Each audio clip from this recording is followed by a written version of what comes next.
के हाथ पर, एक बुजुर्ग के हाथ पर एक कफन चोर ने तौबा की थी। अल्लाह अकबर, दिल के कानों से सुन लेना। एक कफन चोर ने एक बुजुर्ग के हाथ में तौबा की थी। उस बुजुर्ग ने उस कफन चोर को तौबा करवाई और तौबा करवाने के बाद कफन चोर से पूछा, ऐ कफन चोर, अब तू मेरे हाथ में, ये चेहरे मरने के बाद कब्र में किबले की तरफ थे। ध्यान से सुनना, तवज्जो से सुनना, थोड़ा मिंबर वालों से भी तवज्जो चाहता हूँ। बात न करें, बहुत नवाजिश होगी आपकी। मैं आपकी मालूमात में इजाफा नहीं कर सकता, लेकिन आपकी दुआएं जरूर ले सकता हूँ। आपकी भी तवज्जो चाहता हूँ। मेरी बात गौर से सुने, मैं एंड की तरफ बात को लेकर के जा रहा हूँ। ध्यान से सुनो। कफन चोर से बुजुर्ग ने पूछा, तूने हजारों मुसलमानों के कफन चुराए, ये बता कितने मुसलमान थे जिनके चेहरे किबले की तरफ थे और कितने मुसलमान थे जिनके चेहरे किबले से फिरे हुए थे। तो उसने कहा, हजरत अल्लाह की कसम खा के कहता हूं, अब तो मैं आपके हाथ पे तौबा करके नेक बन चुका हूं। अगर मैंने 100 मुर्दों की लाश को खोला, 100 मुर्दों की कब्रों को खोला और उनकी लाश को मैंने नंगा किया, तो 100 मुर्दों में से 99 मुसलमान ऐसे थे जिनके चेहरे किबले से फिरे हुए थे। 100 मुर्दों में से 99 मुर्दे ऐसे थे जिनके चेहरे किबले से फिरे हुए थे।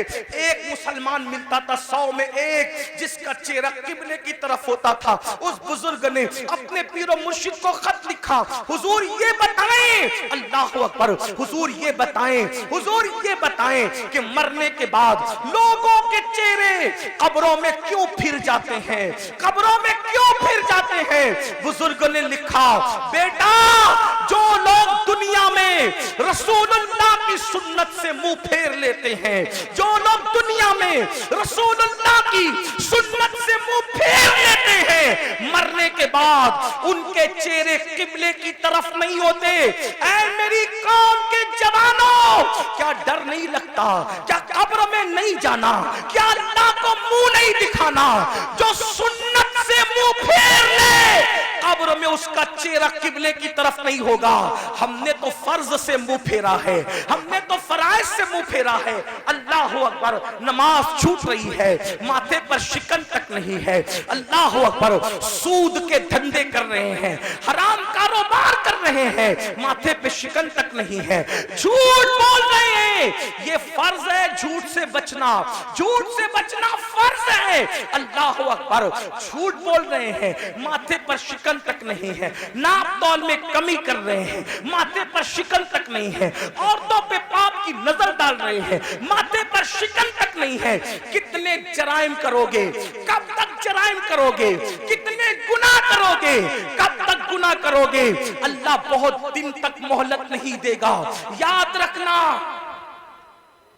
भाई साहब, थोड़ा रहम फरमा दे, अरे रहम कर दे, थोड़ा सुन ले बात, हट जाएं, चुप हो जाएं सब लोग, बात तो सुने ना मेरे भाई। मैं बात कर रहा हूं, आप लोग बात सुने, मैनेजमेंट आप सब लोग सुन लेंगे। एक बार आप भी बैठ जाएं, मेहरबानी करें, आप भी बैठ जाएं, सब बैठे। ये क्या तमाशा लगा, इतनी बड़ी महफिल सजाई, इतनी अच्छी महफिल सजाई, और आप लोग हैं कि कोई, भाई आप भी बैठ जाएं, अल्लाह रहम करे, आप भी बैठ, क्यों बोलते हैं, बैठ जाए, सब बैठे, अरे सब बैठे, आप भी बैठे। एक बार सब दुरूद शरीफ पढ़ें। अल्लाहुम्मा सल्ली अला। आप मत बोले भाई, किसी को मत बोले, मैं बोल रहा हूं, आप दुरूद शरीफ पढ़ें भाई, दुरूद शरीफ पढ़ें। अल्लाहु रब्बु मुहम्मदिन सल्लल्लाहु अलैहि वसल्लम नहनु इबादु मुहम्मदिन। ये बीच में आप जब बोलते हो ना तो जहन मुंतशिर होता है। चूंकि मैं तकरीर याद करके नहीं आता, देखो जो तकरीर याद करके आते हैं ना, आप कुछ भी करें उसको डिस्टर्ब नहीं होगा, वो याद करके आप फटाफट बोलता रहेगा। लेकिन मैंने याद करके मैंने तकरीर कभी याद नहीं की। मैं आप की तवज्जो को देख करके फिर अल्लाह ताला जो सुझाता है वो बोलता हूं, तो मेरे ज़हन से बात निकलती है, फिर मैं बात आपको खत्म कर देता हूं। एक बार दुरूद शरीफ बुलंद आवाज से पढ़ लो। अल्लाह रब्बु मुहम्मदिन सल्लल्लाहु अलैहि वसल्लम नहनु इबादु मुहम्मदिन सल्लल्लाहु अलैहि वसल्लम सलातु व सलामुन अलैका या जद्दल हसन वल हुसैन। तवज्जो करें कि जब सुन्नत से कोई मुंह फेरे तो उसका चेहरा मरने के बाद किबले की तरफ नहीं होगा। अब आप क्या समझते, कहते अब मौलाना अल्लाह रहीम है, अल्लाह करीम है, सत्तार है, गफ्फार है। अरे ये बात मौलाना को आपसे ज्यादा समझती है कि अल्लाह रहीम है, करीम है, सत्तार है, गफ्फार है। लेकिन आपको पूछना चाहता हूँ, आप मुझे बताएं कि आप और हम अगर जराइम करें तो अल्लाह गैरत वाला, वो रहम वाला है तो वो गैरत वाला भी है मेरे भाई। उसकी गैरत की तरफ तवज्जो क्यों नहीं करते? सिर्फ सुन्नत छोड़ने पर जब वो मुंह किबले की तरफ रखना गवारा न करे तो वो जन्नत के अंदर कैसे दाखिल करेगा? उसकी खुफिया तदबीर से डरो कि दुनिया में पहली और आखिरी बार आए हो। मुशरिकीन को देखकर, मुनकरीन इस्लाम को देखकर उनकी तरह नंगा नाच न करो, उनकी तरह जुल्म न करो, उनकी तरह न... सब मिलकर अल्लाहुम्मा सल्ली अला सय्यदिना व मौलाना मुहम्मदिन मादिनिल जूदी वल करम दुरूद शरीफ पढ़े, बुलंद आवाज से दुरूद शरीफ पढ़े बरकत के लिए। अल्लाहुम्मा सल्ली अला सय्यदिना मौलाना मुहम्मदिन मादिनिल जूदी वल करम व आलिहि व सहाबी व बारिक व सल्लिम सलातन व सलामन अलैका या जद्दल हसन वल हुसैन। तो जल्दी जल्दी बात पूरी कर दूं कि जब इंसान सुन्नत से मुंह फेर ले तो अल्लाह तबारक व तआला उसका मुंह काबे की तरफ रखना गवारा नहीं करता। काबे की तरफ मुंह रखना गवारा नहीं करता, अल्लाह जन्नत में उसको कैसे डालेगा? ये दुनिया है, इस दुनिया में आदमी जितने चाहे जराइम कर ले और फिर अल्लाह अकबर, जो गुनाहे कबीरा है, गुनाहे कबीरा, उसमें खास तौर पर हराम लुक्मे का खाना और उसी के साथ नशा करना, शराब पीना।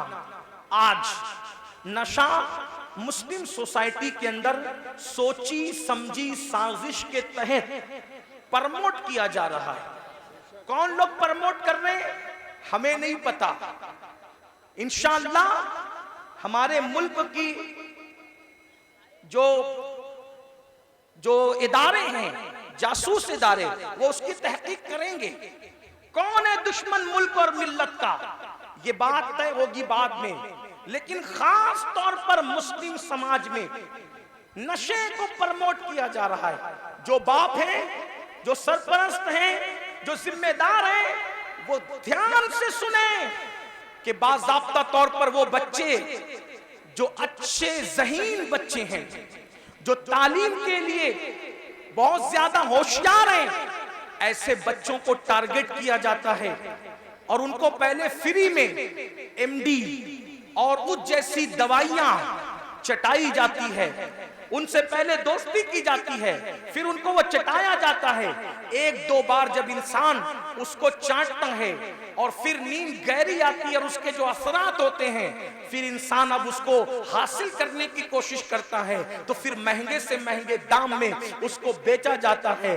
तो पैसा भी बर्बाद, जिंदगी भी बर्बाद। ऐ मुसलमानों, अपने बच्चों को कीमती से कीमती लिबास दो, अपने बच्चों को अच्छे से अच्छा खिलाओ, अपने बच्चों के हर शौक पूरे करो, लेकिन उस पर औकाब की तरह नजर रखो कि तुम्हारे बच्चे किसकी सोहबत में बैठते हैं, किसके पास बैठते हैं, किसके साथ रहते हैं। याद रखना, मुसलमानों के टैलेंट से लोगों को बहुत खौफ है, इसलिए कि ये मुल्क ही नहीं बल्कि दुनिया के तमाम ममालिक पर अगर सैकड़ों साल अगर किसी ने हुकूमत की है तो वो सिर्फ ला इलाहा इल्लल्लाह पढ़ने वाली कौम है।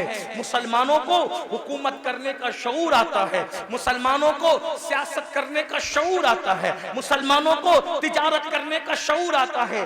दुनिया जानती है जिस दिन मुसलमान तिजारत की मंडी में डट जाएगा, किसी की किसी माँ ने ऐसा लाल पैदा नहीं किया जो वो मुसलमान का मुकाबला कर सके।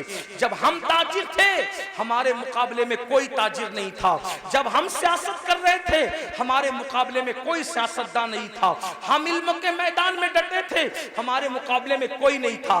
दुनिया के सारे इंसान बगदाद में और मिस्र में हमारे दरवाजों पर कासे गदाई लेकर इल्म की भीख मांगा करते थे।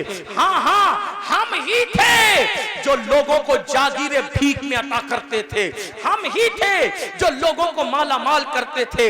ऐ मेरी कौम के जवानों, लोगों को तुम्हारे टैलेंट से खतरा है, इनको पढ़ने मत दो, इनको आगे बढ़ने मत दो, इनको तिजारत करने मत दो, इनको जो है माश और मैशत की तरफ आगे बढ़ने मत दो, इनको गानों का आदी बना दो, इनको गेम का आदी बना दो, इनको नशे का आदी बना दो, इनको शराब का आदी बना दो। जालिमों, अपनी जिम्मेदारियों को महसूस करो। ये खिलौना मोबाइल का जो तुम्हारे हाथ में दे दिया गया है और अलग अलग गेम्स तुम्हें ला करके दे दिए गए हैं, कब तक गेम में डूबे रहोगे? गेम में मुब्तला करने वाले तुम्हारे खैर खान नहीं है, ये तुम्हारे मुस्तकबिल को तबाह कर देना चाहते हैं। नशे में डुबाने वाले तुम्हारे खैर खान नहीं है, ये तुम्हारे मुस्तकबिल को बर्बाद कर देना चाहते हैं। ऐ मेरी कौम के जवानों, हम गेम खेलने वाले लोग नहीं हैं, हम गेम खेलने वाले लोग नहीं हैं, हम तो नाखुने तदबीर से उम्मत की बिखरी हुई जुल्फों को संवारने वाले लोग हैं, हम तो कौमों के मुस्तकबिल को ताबनाक बनाने वाले लोग हैं। नौजवान किसी कौम का सरमाया होता है, अगर नशा करोगे खुद की फिक्र नहीं होगी, माँ बाप की फिक्र क्या करोगे? नशा करोगे खुद की फिक्र नहीं होगी, औलाद की फिक्र क्या करोगे? नशा करोगे खुद की फिक्र नहीं होगी, अपनी कौम की फिक्र क्या करोगे? मुसलमान नौजवानों, हमारा जवान खुद भी बढ़ने वाला है, कौम को भी आगे बढ़ाने वाला है। फिक्र करो, अपनी कौम को आगे बढ़ाओ। जानते हैं, जब तक नशा हमारे समाज में नहीं था, कौम इतनी गरीब नहीं थी। आज एक सर्वे बताऊं, पूरे हिंदुस्तान में मैं हुजूर अलैहिस्सलाम की नालैन के सदके जाता हूं, अमीरों के यहां भी रुकता हूं, गरीबों से भी मेरे ताल्लुकात है। आपको बताऊं, आज हर बाप की शिकायत यह है कि बूढ़ा बाप कमा रहा है, जवान लड़के नहीं कमा रहे। जवान लड़के फजूल घूमते हैं, टी शर्ट पहन लिया, जींस पहन लिया, अच्छी बाइक पर, नंगा नवाब, किले पे घर, यानी उसके जैसा कोई नहीं। मुसलमानों, अपने बूढ़े बाप पे बोझ मत बनो। गेम की वजह से, नशे की वजह से, फजूल दोस्तों की वजह से जो जवान अपने माँ बाप पे बोझ है, उसका तो कोई शुमार ही नहीं। अगर नफली नमाजें भी तुम्हें अपने माँ बाप पे बोझ बना दे, इस्लाम उसको भी पसंद नहीं करता। मैं जिम्मेदारी से अर्ज करता हूँ, हालांकि नमाज मेरा टॉपिक है, मैं जब भी किसी जगह गुफ्तगू करता हूँ बगैर नमाज की फजीलत के मैं उन्वान मुकम्मल नहीं करता, मैंने अपने ऊपर लाजिम कर रखा है। लेकिन